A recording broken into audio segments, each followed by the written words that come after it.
So, hello everyone. In this video, we're going to talk about Jose Rizal. Nag-interview po tayo ng tatlong tao na sasagot sa tanong na mahalaga pa bang pag-aralan ang gawain at buhay ni Jose Rizal sa panahon ngayon.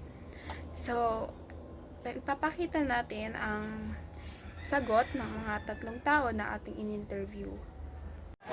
My name is Mrs. Florence Quiñones. Tanong ko ay, mahalaga pa bang pag-aralan ang buhay at gawain ni Jose Rizal sa panahon ngayon?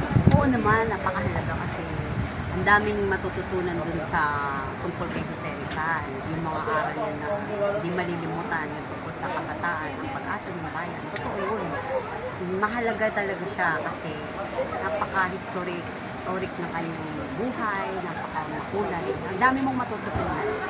Totoong buhay ni Jose Rizal. Sa buhay ng mga kabataan ngayon, mas na dapat nga natin pag-aralan pa siya.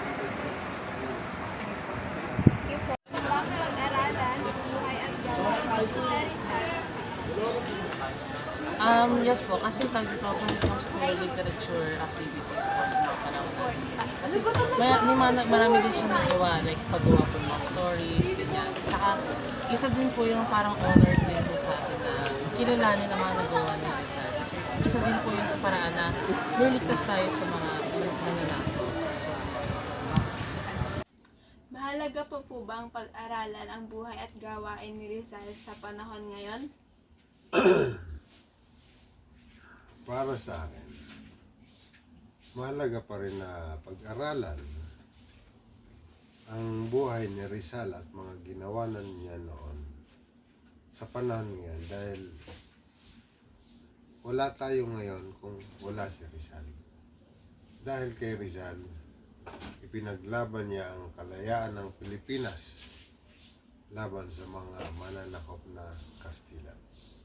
So, base nga sa mga sagot ng tatlong tao na ating in-interview, ay pare-pareho lang sila ng punto na mahalaga pa ring pag-aralan ang buhay ni Jose Rizal at ang kanyang gawain sa panahon ngayon dahil kung hindi dahil kay Rizal, hindi tayo makakalaya sa mga mananakop noong panahon niya. Dahil sa kanya, nakagawa siya ng paraan para tayo ay magkaroon ng kalayaan sa mga mananakop sa ating bansa. At dahil isa rin sa mga sinabi ng ating in-interview na mahalaga pa rin pag-aralan ang mga gawain ni Rizal dahil dito pwede mong makuhanan nito ng iba't ibang magagandang aral na pwede nating isabuhay sa araw-araw nating pamumuhay. At syempre dahil din sa si Rizal ay naging